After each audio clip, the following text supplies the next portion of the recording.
మహామాంత్రికుడు. చక్రధరపుర రాజు కాంతిసేనుడు ఒకసారి ఒంటరిగా వేటకు వెళ్ళి మధ్యాహ్నానికి అలసిపోయి తన గుర్రాన్ని ఒక చెట్టు నీడకు నడిపించాడు. ఆ చెట్టు కింద ముగ్గురు మనుషులు దూరంగా కూర్చుని ఉన్నారు. ఒకడు నిశ్చలంగా శూన్యంలోకి చూస్తున్నాడు. రెండోవాడు ఒంటి కంటితో చూస్తున్నాడు. మూడోవాడు చేతులు రెండు చిత్రంగా మెలిపెట్టి వెనక్కు పెట్టుకుని ఉన్నాడు. ముగ్గురు రాజును చూసి చెలించలేదు. కాంతిసేనుడు దర్పంగా మొదటివాడితో, నా రాజ్యంలో ఉంటూ నాకిచ్చే మర్యాద ఇదా, లేచి నిలబడు అన్నాడు. మొదటివాడు తన దృష్టి రాజు మీదకు తిప్పి చురచురా చూసి మళ్ళీ శూన్యంలోకి చూడసాగాడు. రెండో ఒంటికంటివాడు కాంతిసేనుడితో, మహారాజా, ఆయనకు కోపం వచ్చిందంటే మీతో మాట్లాడతాడు, జాగ్రత్త. ఆయన మాటలు విన్న వాళ్లకు బ్రహ్మచెవుడు వస్తుంది అన్నాడు. ఈ మాట విని కాంతిసేనుడు భయపడి వాడు మాట్లాడనందుకు ఎంతో సంతోషించి ఒంటి కన్ను వాడితో, మరి నీ మర్యాద ఏమైంది అన్నాడు. నాకు కోపం వస్తే రెండో కన్ను తెరుస్తాను, ఆ కన్ను తెరిస్తే ఎదుటి వాళ్ళ కళ్ళు పోతాయి అన్నాడు ఒంటి కంటివాడు చిరునవ్వు నవ్వుతూ. కాంతిసేనుడు మూడో వాడికేసి తిరిగి, వాళ్ళిద్దరిలాగా నీకు ఏమైనా అద్భుత శక్తులు ఉన్నాయా అని అడిగాడు. లేకేం, నేను చేతులెత్తి ఎవరికైనా దండం పెట్టానంటే వాళ్ళు పుచ్చకాయలాగా పగిలి చస్తారు అన్నాడు చేతులు వెనక్కు పెట్టుకున్నవాడు. అంతంత శక్తులు గల వాళ్ల మధ్య ఉండడం మంచిది కాదనుకుని కాంతిసేనుడు గుర్రాన్ని వెనక్కు మళ్లించాడు. వెంటనే ఒంటికంటివాడు, మహారాజా ఆగండి అన్నాడు. వెనక చేతులు వాడు ముందుకు వెళ్లారంటే పుచ్చకాయలా పొగులుతారు అన్నాడు. కాంతిసేనుడు గిరుక్కున వెనక్కి తిరిగి వచ్చి, మీకేం కావాలో చెప్పి నన్ను వదిలేయండి అన్నాడు. మేము మీతో పాటు నగరకు వస్తాం అన్నాడు ఒంటికంటివాడు. కాంతిసేనుడు ఆశ్చర్యపడి, దేనికి అని అడిగాడు. అడ్డు ప్రశ్నలు వేసి మాకు ఆగ్రహం తెప్పించుకు, విన్నావా అన్నాడు వెనక చేతులవాడు. కాంతిసేనుడు ఆ ముగ్గురిని తన వెంట రాజనగరకు తీసుకుపోయి వాళ్లకు విడిది ఏర్పాటు చేశాడు. ఒంటికంటి వాడు ఆయనతో, రేపు మీరు సభకు వెళ్లే ముందు మాకు కనిపించాలి అన్నాడు. కాంతిసేనుడు మంత్రి మాణిక్య శర్మ కుశాగ్రబుద్ధి కలవాడు. ఆయన ఇదంతా చూసి, ఏమిటి ఇదంతా, వాళ్ళు ఎవరు మహారాజా అని అడిగాడు. వాళ్ళు అమోఘమైన శక్తులు గలవాళ్ళు, వాళ్ళని ఎదిరించేందుకు ఎవరికి సాధ్యం కాదు, ఏమి చేయడం అన్నాడు రాజు. వాళ్ళకు నిజంగా శక్తులున్నాయా లేక మోసగిస్తున్నారా అని మంత్రి రాజును అడిగాడు. రాజు విసుక్కొని, రాజులను ఎవరూ మోసగించడానికి ప్రయత్నించరు, వాళ్ళు మోసగాళ్ళు కారని గట్టిగా చెప్పగలను అన్నాడు.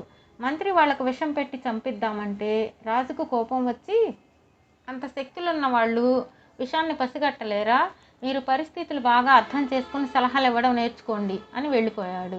మర్నాడు రాజు సభకు పోతూ ఒంటికంటి వాడి ఆజ్ఞ ప్రకారం ఆ ముగ్గురు ఉండే విడిదికి వెళ్ళాడు.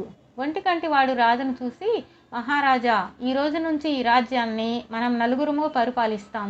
3 రోజులు మేము ఒకరి తర్వాత ఒకరు సభకు వెళతాం, 4వ రోజు మీరు రండి అన్నాడు. కాంతిసేనుడు తుళ్ళిపడి, అసంభవం అన్నాడు.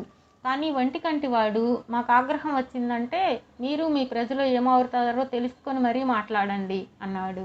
రాజు కంగారు పడి, సరే మీ ఇష్టం, నాకు కావాల్సింది నా రాజ్యము ప్రజలు క్షేమంగా ఉండడమే, ఈరోజే తగిన ఏర్పాట్లు చేస్తాను అని కొత్త ఏర్పాట్ల గురించి దండోరా వేయించి తన మందిరంలో విచారంగా ఉండిపోయాడు. 3 రోజులు గడిచాయి. 4వ రోజు కాంతిసేనుడు మాణిక్య శర్మ సభకు వెళ్ళారు. గడిచిన 3 రోజుల్లోనూ ధనాగారం 3 వంతులు ఖాళీ అయినట్లు కోశాధికారి మంత్రికి చెప్పాడు. కిక్కిరిసి ఉన్న సభలో నుంచి ఒక యువకుడు 3 మనుషులను వెంటబెట్టుకుని రాజు వద్దకు వచ్చాడు.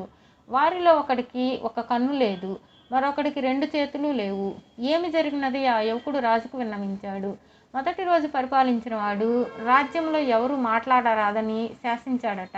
యువకుడు వెంట ఉన్న 3లో ఒకడు నోరు జారి మాట్లాడేసరికి వాడి నాలుక కోయించేశాడు. రెండో రోజు పాలించిన వాడు ప్రజలందరూ ఒంటి కన్నుతోనే చూడాలని ప్రకటించి పొరపాటున 2 కళ్ళతో చూసిన వాడి కన్ను పొడిపించాడు. 3వ రోజు పాలించిన వాడు ప్రజలందరూ చేతులు వెనక్కు పెట్టుకోవాలని శాసించి అలా చెయ్యని అభాగ్యుడి చేతులు నరికించాడు.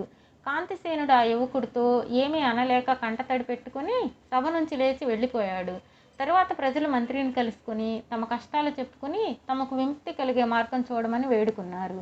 మంత్రి రోజల్లా ఆలోచించగా ఆ రాత్రి ఆయనకు ఒక పాత విషయం గుర్తుకు వచ్చింది.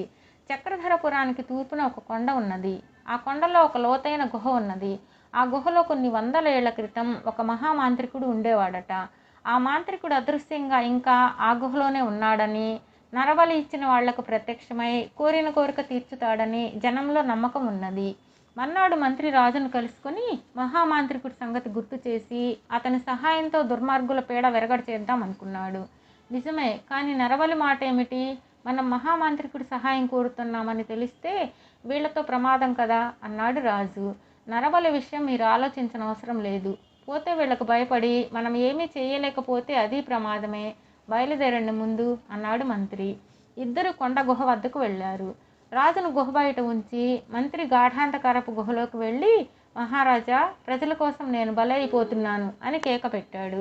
తరువాత ఒక చావు కేక వినిపించింది. రాజు జరిగిన దానికి స్తంభించిపోయి చూస్తుండగానే వికటాట్టహాసం చేస్తూ మంత్రదండాన్ని గిర్రున తిప్పుతూ మహామాంత్రికుడు గుహలో నుంచి వచ్చాడు. అతని గడ్డం తెల్లగా మూరెడు పొడుగున్నది. అతని సిగలో పుర్రె ఉన్నది. పైనుంచి కింది దాకా కాషాయ రంగు గల అంగరఖ ధరించి ఉన్నాడు. నీ కష్టం నాకు తెలుసులే, పద పోదాం అన్నాడు మహామాంత్రికుడు. ఇద్దరూ సభకు వచ్చేసరికి వెంటికంటి వాడు సింహాసనం మీద ఉన్నాడు. మాంత్రికుడు వికటాట్టహాసం చేసి మంత్రదండంతో వాడిని ఎత్తిన కొట్టి, వీడి శక్తి పోయింది, వీడిని చంపేయండి అన్నాడు. ప్రజలు వాడి మీద పడ్డారు. మాంత్రికుడు ఆ పక్కనే ఉన్న మిగిలిన ఇద్దరి నెత్తి మీద కొట్టి వాళ్ళని ప్రజల్లోకి నెట్టాడు. ప్రజలు ముగ్గురి ప్రాణాలు తీసేశారు. ప్రజలకు రాజుకు ఎంతో ఆనందం కలిగింది. అయితే అదే క్షణంలో తన మంత్రి ప్రజల కోసం ఆత్మార్పణ చేసుకున్నాడన్న మాట గుర్తుకు వచ్చి కాంతిసేనుడికి దుఃఖం ఆగలేదు. అది చూసి మహామాంత్రికుడు, మహారాజా, మీ మూఢనమ్మకాల మూలానే ఇంత జరిగింది. నిజానికి వీళ్ళకి ఏ శక్తులు లేవు. ఒకడు మూగవాడు, ఒకడు గుడ్డివాడు, ఒకడు అవిటివాడు. వీళ్ళు తెలివిగా మిమ్మల్ని భయపెట్టి కీలుబొమ్మని చేసి ఆడించారు. ఇది నేను మొదటనే అనుమానించాను. అయితే మీరు నాతో ఏకీభవించలేదు. అందుచేత ఈ మాంత్రికుడి పాత్ర అభినయించాను అంటూ వేషం విప్పి మంత్రిగా ప్రత్యక్షమయ్యాడు.